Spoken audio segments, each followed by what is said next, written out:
So much excitement. That looks like a great place to work. Cubik Partners. It's a French Paris-based company.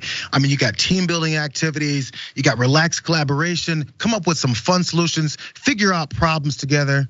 Such a great place. Drink a lot of booze. That's one problem one guy had with him, as they asked him to participate in many team building activities, company sponsored events that were absolutely centered around drinking. He had no problem, he had many problems with that, but they had a problem with his response. So they fired his ass.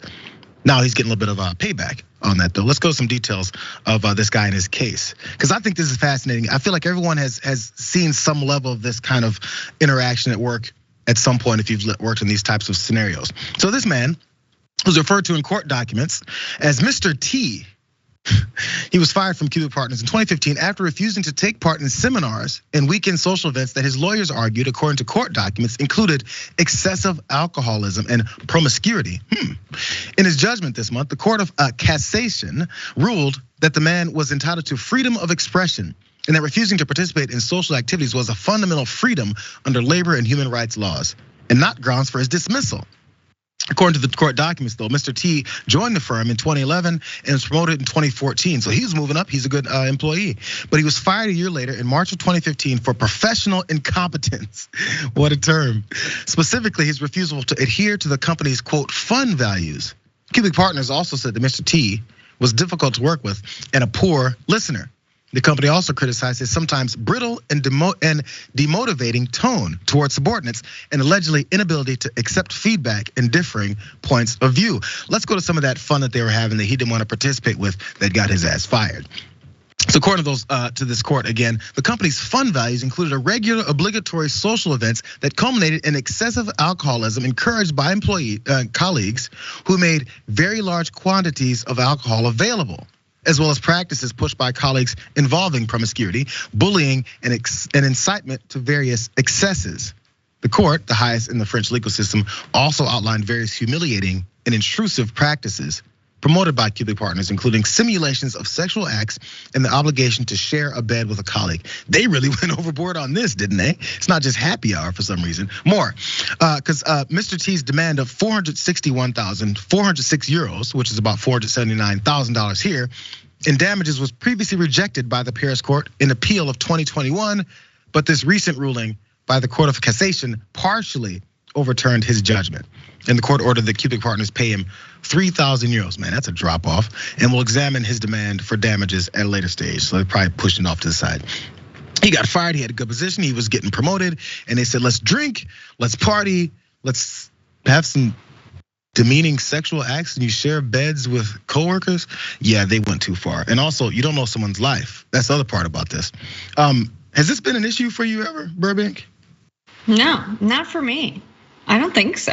Where they're like, come out, you gotta party with us, come out. Or at least the pressure of it without it being like a company, policy thing. Well, I worked at a couple party bars, so I feel like that's a pretty different situation. Like this looks like the French version of The Office from the footage we saw there in the intro. Like those middle-aged vanilla folks are actually freaks, it turns out.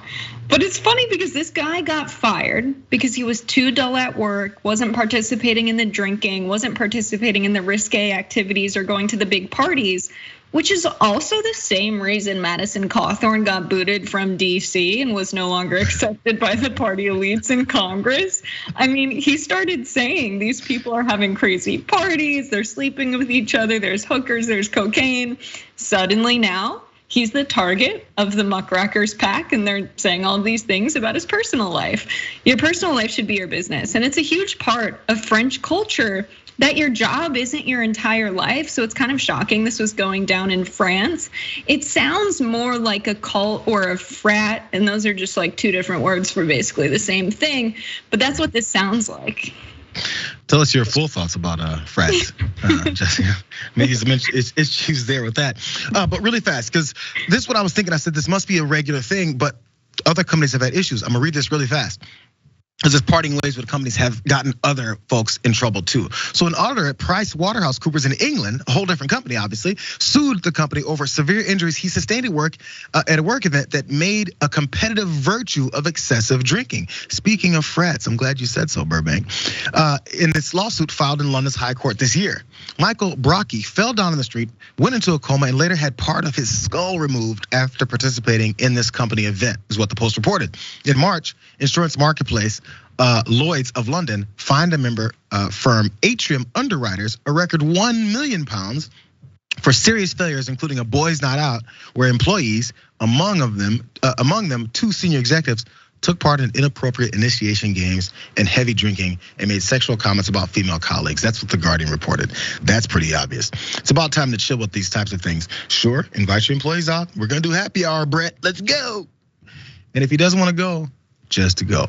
It's a pretty simple thing. That's how these things work. No happy hours today though, it's Monday. We're back for a full week. Thank you, Jessica, for being with us on the watch list, of course. None of those party bars at this particular junction of your life, but sure, we'll take it.